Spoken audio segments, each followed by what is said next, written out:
ikaw ang Pangulo. Ito ang unang SONA na may background music na personal na napili ng Pangulo na kanyang anthem habang naglalakad papasok sa plenary hall. Bayan ko sa magnanakaw na tao. At pagpasok pa lang, ang kakaibang reaksyon ng Pangulo ang tumatak sa SONA 2016. Kinamayan pa niya si Senator Leila de Lima na kilalang kritiko niya at nagpatawa. Taliwas ito sa mga seryosong mood ng mga nakaraang SONA. Unang pagkakataon din na ang mga nasa itaas ng rostrum ay pawang galing sa Mindanao. At nang ipakilala siya ng bagong House Speaker na si Pantaleon Alvarez, hindi siya tinawag na His Excellency. The President of the Republic of the Philippines, President Rodrigo Roa Duterte.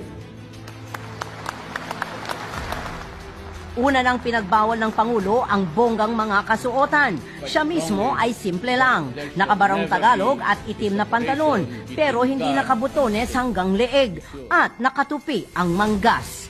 May inihandang speech ang Pangulo, naka-teleprompter pa ito. Ibig sabihin, babasahin lang niya ang speech. Pero hindi siya naging komportable doon at nag-adlib at nagkwento. Sabi ng Malacanang, lagpas 38 minuto lang ang prepared speech ni President Digong, na 2/3 ay siya mismo ang nagsulat.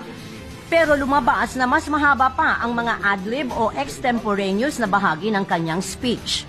Unang nakita sa sonang ito na ang Pangulo mismo ang nag-direct ng kanyang teleprompter operator.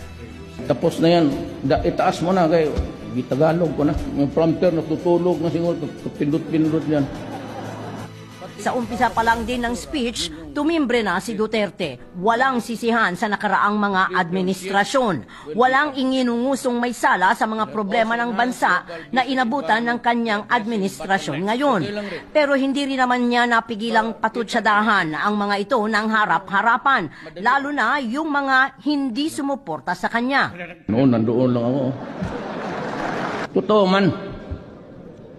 Sino man nagsuporta sa inyo sa akin dito? Wala man.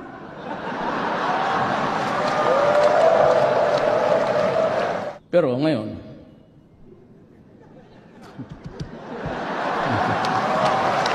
halata ring maraming punto sa kanyang talumpati, nagigil siya, lalo na nang mapag-usapan ang tungkol sa droga, umano'y extrajudicial killings at human rights.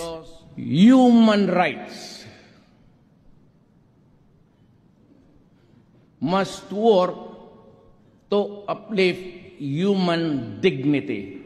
But human rights cannot be used as a shield or an excuse to destroy the country. Kung wala ka rin gagawa, mag-shut up ka.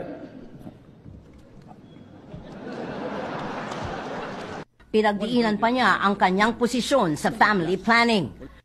The implementation of the Responsible Parenthood and Reproductive Health Law must be put into full force and effect, so that couples, especially the poor, will have freedom of informed choice on the number and spacing of children they can adequately care and provide for.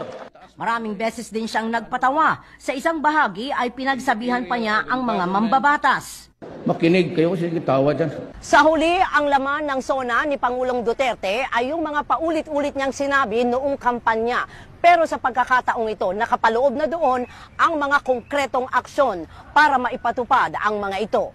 Doris Bigornia, ABS-CBN News.